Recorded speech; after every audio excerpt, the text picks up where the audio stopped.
Wade Keller had something that he felt like he needed to report. This is word for word here. Chris Jericho responded to recent torch reports about injuring others in the ring. His November 18th message said, no matter what the sheet writers, internet prognosticators, and various other critics think, the only person who can convince me that I've had a good match or a bad match is me. And believe me, I know when I've had a stinker, I've had plenty before. Jericho concluded his updated by sarcastically writing, last week, due to accidentally sitting on the comb of Prince Albert, I got into a pull apart with Vince McMahon and Stan Stasiak.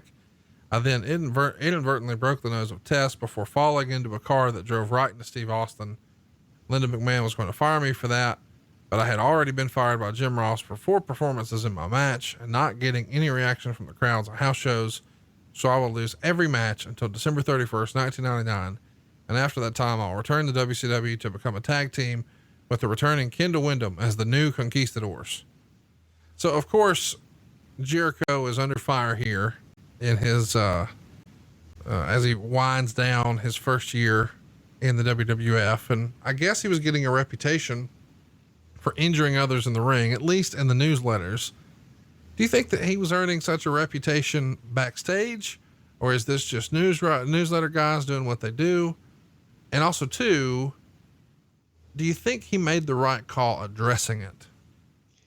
Well, there's only so much a lot of times that you can take from ill-informed and people that can just write whatever they want under the auspices of, I have a source, and they don't have to divulge their source. They don't have to actually back anything up that they say with facts.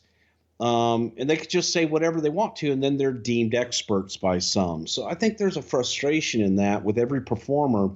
And when they do say things like, oh, well, this guy's dangerous, this guy, everybody hates him, it takes a life of its own on.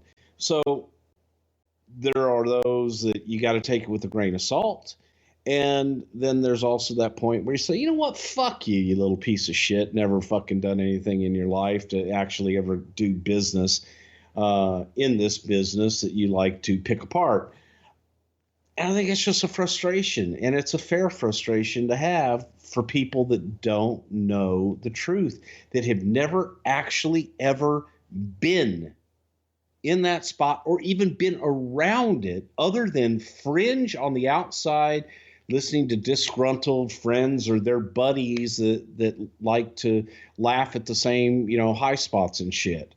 It just gets frustrating, and same frustration I have. So there you go.